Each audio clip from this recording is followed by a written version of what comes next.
मैं पहले डॉक्टर पाशा आपसे, क्योंकि जननायक साहब से मुझे दोनों तरह का पॉलिटिकल, ब्यूरोक्रेटिक और एक कमर मतलब एक आम आदमी का भी नजरिया मिल जाता है। लेकिन डॉक्टर पाशा, मुझे एक दो चीजें जरा आपसे मैं समझ लूं।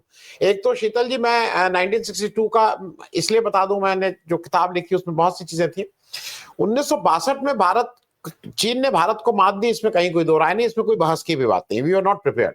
लेकिन एक ध्यान रखने की चीज है, 1961 में बेलग्रेड में हमने नैम की स्थापना की थी, जिसमें टीटो उसके प्रेसिडेंट बने थे और नेहरू उसमें प्रेजेंट थे। दुनिया के 25 देशों को नेहरू ने इकट्ठा करके एक मंच पे लाए थे, जिसमें टीटो of Egypt, Sukarno of Indonesia, देश के दुनिया के तमाम नेता को गोलबंद किया था अमेरिका और रशिया और यूएसएसआर की जो कोल्ड वॉर चल रही थी उसके अगेंस्ट। ये बात मैं सिर्फ इसलिए कह रहा हूं कि नैम मालूम नहीं कहां गया, आज नैम का भी कोई नाम लेवा नहीं है। सार्क, मैं डॉक्टर डॉक्टर आफ्ताब आपसे इसलिए पूछ रहा हूं क्योंकि ये सारी चीजें एक दूसरे से रिलेटेड हैं। सार्क नवंबर 2014 में हुआ, और उसकी समिट, मतलब जो उसकी समिट होती है जो हेड ऑफ स्टेट्स जिसमें अटेंड करते हैं, नवंबर 2016 में टर्न वाइज वो पाकिस्तान में होना था। हमने उरी का बहाना लेके कि उड़ी अटैक हुआ था इसलिए हम वहां पाकिस्तान में नहीं जाएंगे। मुझे ऐसा लगता है कि उड़ी अटैक होना, सार्क होना, ये सारी चीजें अलग अलग हैं। इंटरनेशनल डिप्लोमेसी में 2014 के बाद आज 11 साल हो गए हैं। सार्क की मीटिंग अगर आइडियली देखिए तो भारत क्योंकि तैयार नहीं है, पाकिस्तान कहता है कि टर्न हमारा है, समिट हमारे यहां जब तक नहीं होगी तब तक वो आगे चलेगा नहीं। मैं इस पे भी एक आपसे, क्योंकि ये सारी चीजें अगर हम किए रहते हैं तो हम कम से कम अपनी गोलबंदी तो ठीक किए रहते हैं, हम एशिया में तो ठीक रहते हैं। इन सारी चीजों में आज पाकिस्तान जब जब इस समय साउथ सिक्योरिटी काउंसिल के चेयरमैन के रूप में आ गया है, हम क्वाड में भी एक प्रस्ताव नहीं पास करा पाए। हम एससीओ में क्यों गए थे, वहां ये सब तो अपना राजनाथ सिंह ने समझा दिया, लेकिन वहां पे भी हम प्रस्ताव पहलगाम के अगेंस्ट नहीं हम करा पाए। हमारी क्या ये विदेश नीति की विफलता, इससे ज्यादा बड़ी और क्या हो सकती है डॉक्टर पाशा, और आगे रास्ता क्या है? जी धन्यवाद आनंद जी। देखिए मेरे ख्याल से देखिए जो हम बात करते आ रहे हैं स्ट्रेटेजिक ऑटोनॉमी फॉरेन पॉलिसी में, ये लगातार हम सिर्फ बोलते आ रहे हैं, ये थियोरिटिकल हो गया है।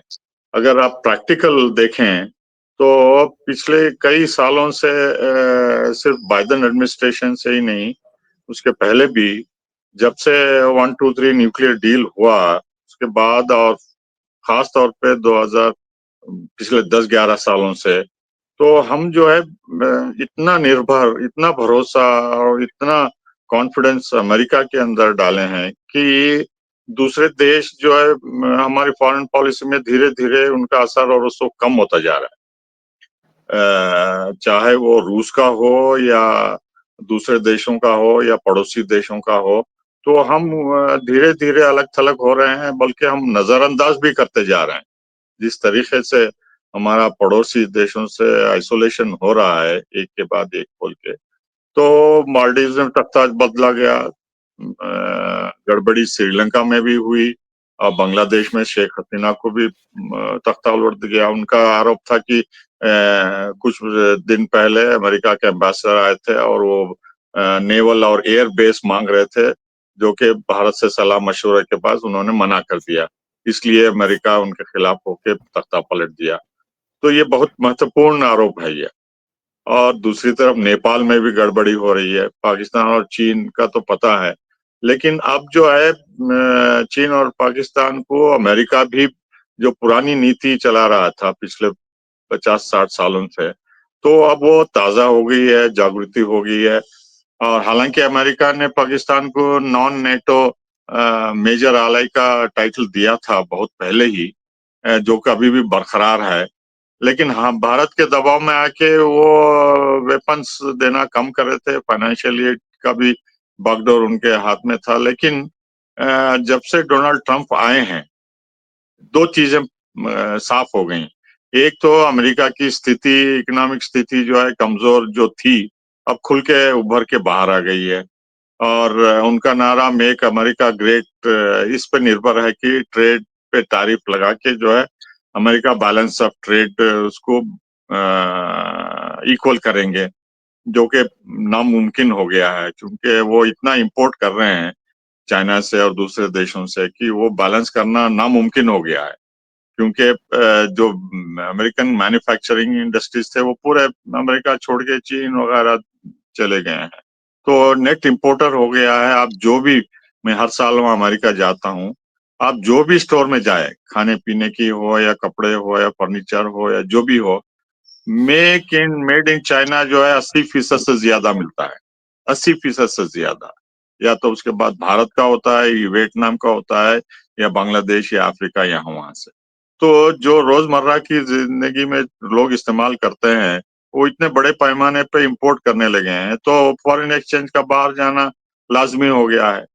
तो अमेरिका जो है अपना बैलेंस ऑफ ट्रेड को इवन करने के लिए ट्रेड वॉर छेड़ा, और चीन के खिलाफ मेक्सिको, कनाडा, यूरोपियन यूनियन और भारत और ब्रिक्स के खिलाफ कर दिया।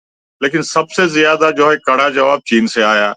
वो मुंह तोड़ जवाब दिए कि आप जो भी करते हैं उसका हम दुगना कर देंगे, तिगना कर देंगे बोल के। तो बाद में चीन के साथ पॉज करना पड़ा, और कभी बातचीत होती है मेक्सिको से, कनाडा से, यूरोपियन यूनियन पे, और पीछे हट जाते हैं। तो इस लिहाज से जो है अमेरिका जो है अब दूसरे देशों में भी इंटरफियर करने लगा है, जैसा साउथ एशिया में कर रहे हैं। तो वो लीवरेज हासिल करना चाहते हैं, चाहे भारत पे हो या अब पाकिस्तान ऑपरेशन सिंदूर के जरिए पाकिस्तान के ऊपर हो। और डे वन से जब से ऑपरेशन सिंदूर का सीजफायर हुआ, तो पहले दिन से ही डोनाल्ड ट्रंप ये कहते आ रहे हैं कि हमने सीजफायर करवाया, हमने इस बात को इनको इम्प्रेस किया कि ट्रेड करना बेहतर है ना कि जंग लड़ना, और न्यूक्लियर जंग में हजारों के लाखों के लोग मारे जाते थे। तो इसके पीछे जो है बहुत बड़ा एक रीजन है, और वो ये है कि भारत को जिस तरीके से हमें घेर लिया गया है। देखिए, मैं कुछ छुपाता नहीं, जो खुले आम सोर्सेस हैं, अमेरिका का हाथ बांग्लादेश के तख्ता पलट में था, मालदीव में भी उन्होंने गड़बड़ी की, और श्रीलंका में भी लगातार लगे हुए हैं, और नेपाल में भी चीन हालांकि बहुत एक्टिव है, लेकिन अमेरिका का भी बहुत ही सीआईए का इन्वॉल्वमेंट है, उसके पीछे पीछे मोसाद का भी है कुछ हद तक। तो ये इन देशों के इंटरनल अफेयर्स में अवॉइड करके भारत के ऊपर प्रेशर डालना है। मेन उनका फोकस अमेरिका जो है भारत फोकस है, किस तरह ये स्ट्रेटेजिक ऑटोनॉमी भारत की फॉरेन पॉलिसी को न्यूट्रलाइज करे और कमजोर करे, ताकि अमेरिका की स्ट्रेटेजी में हम उनके फिट हो। अमेरिका की स्ट्रेटेजी अब एक ही है, क्योंकि वो यूक्रेन में कुछ पेशकदमी नहीं हुई, कोई सक्सेस नहीं हुआ। वो मान के चलते थे कि हम यूक्रेन को हथियार दे के हरा देंगे मिलिट्रीली, और सैंक्शंस डाल के खत्म कर देंगे, और तेल पे पाबंदी लगा देंगे। लेकिन सब उल्टा हो रहा है। हर दिन ब दिन रूस ग्राउंड ऑक्यूपाई कर रहा है, और जो है लगातार एक्सपोर्ट कर रहा है अपना तेल और गैस चीन को और दूसरे देशों को। और उनका वार प्रोडक्शन जो है डबल तिगना हो गया है। इतना प्रोडक्शन हो रहा है कि वो इंजन हो गई है रशिया की ग्रोथ की, जीडीपी, जो कि अब जीरो हो रहा है यूरोपियन यूनियन। तो इस तरीके से जो है यूक्रेन को जो उनकी गलतफहमी थी, तो इसी तरह यहाँ दूसरे मुल्कों में भी अपना ईरान पे करना चाहा, लेकिन वहाँ रेजिम चेंज नहीं हुआ। ईरान ने मुंह तोड़ जवाब दिया, इजराइल के जरिए इस पे करवाए उन्होंने, अमेरिका ने। इजराइल समझता था कि हिजबुल्लाह को और हमास को और हुती को और सीरिया में तख्ता पलट के जो है ईरान कमजोर हो गया, हम ईरान को हमला करके सीरिया में जैसा कब्जा कर लिया, ईरान पर भी कब्जा कर लेंगे, और 90% ईरान का तेल और गैस चीन को जाता है। और ईरान के जरिए चीन का BRI रोड इंफ्रास्ट्रक्चर, जो ऑयल पाइपलाइन पूरा करें, इसको खत्म कर देंगे, और रॉ मटेरियल्स जो चाइना को जाता है इस क्षेत्र से, नॉर्थ साउथ कॉरिडोर को भी खत्म करेंगे बोल के। वो नहीं हुआ।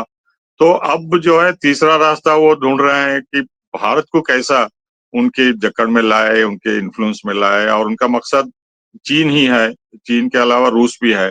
तो अब इसमें अगर पूरा निर्भर भारत पे करते हैं तो पाकिस्तान नाराज हो रहा था। पाकिस्तान भी अमेरिकी स्ट्रैटेजी में बहुत अहम है, क्योंकि उनका लोकेशन ऐसा है कि रूस और सेंट्रल एशिया और चाइना के बॉर्डर से भी बहुत नजदीक है। तो अब इसमें अगर आप पहलगाम का बैकग्राउंड देखें, कब हुआ ये पहलगाम? जब जेडी वांस भारत में थे। तो इसका क्या मतलब निकाला जा सकता है? जब हम 3-4 फोटोज पब्लिश करें तो वो पकड़े नहीं गए है, फोटोज वापस लेना पड़े, अभी तक पकड़े नहीं गए।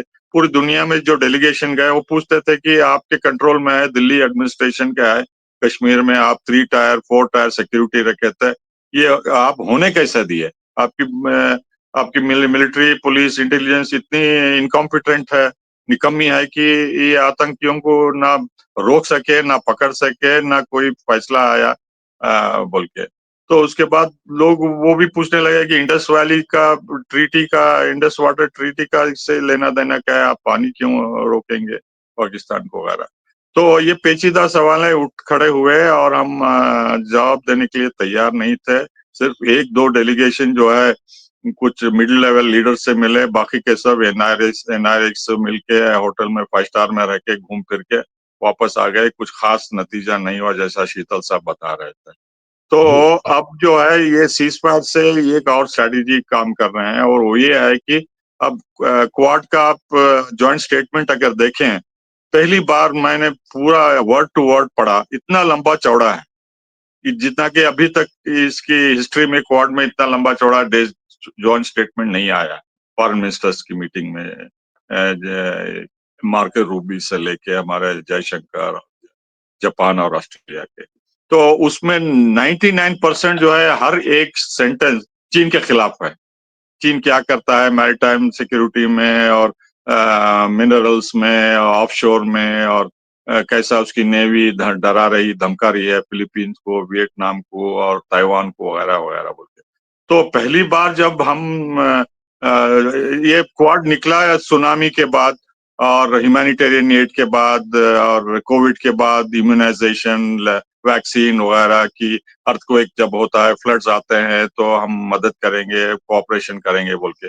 तो अब धीरे-धीरे जो है ये स्ट्रेटेजिक कलर क्वाड अडॉप्ट कर रहा है अमेरिका के दबाव में आके, और ये साफ जाहिर है कि ये चीन के खिलाफ इस्तेमाल करना चाहते हैं, क्योंकि हम पार्टनर्स नहीं होना चाहते थे चीन के ओपनली खिलाफ। तो अब इनडायरेक्टली जो है अब रेयर अर्थ मिनरल का 2 पैरा है। रेयर अर्थ मिनरल्स में कोऑपरेशन करेंगे, और उसपे भी चीन का नुक्ताचीनी की गई कि वो ब्लैकमेल कर रहा है दूसरे देशों को वगैरह। तो अब नई इंफॉर्मेशन ये है कि कश्मीर के दोनों भागों में इतने सारे बड़ा जखीरा मिला है रेयर अर्थ मिनरल्स का, जियोलॉजिकल सर्वे और अमेरिकन सर्वे से वगैरह। तो जब से चीन ने ये पाबंदी लगाई है रेयर अर्थ मिनरल्स के एक्सपोर्ट में, जिससे अमेरिका बहुत परेशान है, क्योंकि जो भी इंफॉर्मेशन है वो ये है कि 3 महीने का सिर्फ सप्लाई बाकी है, और चीन ने पूरी पाबंदी लगा दी है, और ये बहुत महत्वपूर्ण इनपुट है अमेरिकन मिलिट्री इंडस्ट्रियल कॉम्प्लेक्स में, हथियार बनाने में। अगर वो रेयर अर्थ मिनरल का इनपुट नहीं मिलता है अमेरिका को, तो उनकी लार्जेस्ट मिलिट्री इंडस्ट्रियल कॉम्प्लेक्स ठप हो जाएगी। तो इसलिए जो है अब कश्मीर में ये निकाले हैं, और दोनों को मना के, चूंकि अलग अलग डील कर रहे हैं, इंडिया को क्वाड के जरिए और प्राइम मिनिस्टर मोदी को बुला के वहां 13 फरवरी को ब्लैंक चेक वर्चुअली साइन करवा लिया उन्होंने। हमने एग्री कर लिया कि जो भी चाहे हम इंपोर्ट करेंगे। ये बातचीत ट्रेड की जो है सिर्फ बताने के लिए कि हम बार्गेनिंग पोजीशन में हैं और वगैरह वगैरह। बेसिकली ये हो गया कि ट्रम्प बार बार बोलता आ रहा है कतार में, रियाद में, कि 0 टैरिफ होंगे, भारत मान लिया है बोल के। तो अब रेयर अर्थ मिनरल्स में जो है अमेरिकन कंपनीज कश्मीर में, यहाँ भी, और पीओके में भी कश्मीर में स्टार्ट करेंगे ऑपरेशन। और इसके जी। लिए जो इतना हिमालय में इतना कठिन टेरेन है वहाँ, तो हेवी इक्विपमेंट को वहाँ एयरलिफ्ट करना पड़ेगा। उसके लिए जी। एयर स्ट्रिप चाहिए, लंबे एयरपोर्ट चाहिए। जहां लैंड कर सकते हैं, हरकुलस C-130 वगैरह जो हेवी इक्विपमेंट लाते हैं। तो ये इक्विपमेंट जो है एक दूसरे के कश्मीर के हिस्से में आना जाना होगा, तो बोलेंगे LOC को नरम करो, इधर से इक्विपमेंट वहां जाएगा, वहां से इधर आएगा, दोनों का फायदा होगा, पाकिस्तान का, इंडिया का भी इंफ्रास्ट्रक्चर डेवलप करेंगे हम, और चीन के BRI को भी दूर रखेंगे, क्योंकि काराकोरम और CPC, CPEC, CPEC से पाकिस्तान को भी चाइना इन्फ्लुएंस कर रहा है बोल के, तो हम भी खुश हैं। क्योंकि चीन वहां डेवलप कर रहा था इंफ्रास्ट्रक्चर, पाकिस्तान ऑक्युपाइड कश्मीर में, हम एतराज करते थे, हम अपोजिशन करते थे। अब नौबत ये आ गई है कि अमेरिकन कंपनीज यहाँ भी इन्वेस्ट करेंगे और वहां भी इन्वेस्ट करेंगे, पाकिस्तान के कश्मीर में भी, ऑक्युपाइड में। तो अब ये जो है चीन के इतने नजदीक है, वहां से सिर्फ 80 माइल दूर है जहां वो न्यूक्लियर वेपन स्टोर करते हैं चीन, एक वेस्टर्न फ्रंट पे। तो इसके करीब जो है एयर स्ट्रिप्स में और रेयर अर्थ मिनरल के प्रीटेक्स में वहां क्या करते हैं, उनकी प्लानिंग क्या होगी, बहुत मुश्किल है। ये स्ट्रेटेजिक जियोपॉलिटिकल कंपल्शंस भी हैं, और अगर एक ही तरफ डेवलप करते हैं तो कोई आतंकी हमले के बाद एक ना एक देश एक दूसरे पे हमला करता था। तो अब दोनों को मिला के सुलझा बुझा को, आसिम मुनीर को वहां बुला के जो है पाठ पढ़ा के उसको खुश कर दिए हैं। और यहाँ भी मोदी साहब जो भी अमेरिका बोलता है करने के लिए तैयार हैं, और रेयर अर्थ मिनरल्स ये सिर्फ प्रीटेक्स है, हालांकि है वहाँ बड़ी मात्रा में उपलब्ध है, अच्छी बात है, लेकिन हम भी तो खुद अपने आप कर सकते थे, अमेरिका की मदद की जरूरत नहीं है। हम भी इक्विपमेंट खरीद के, हम भी उसको एक्सप्लोर करके, रिफाइन करके एक्सपोर्ट कर सकते थे।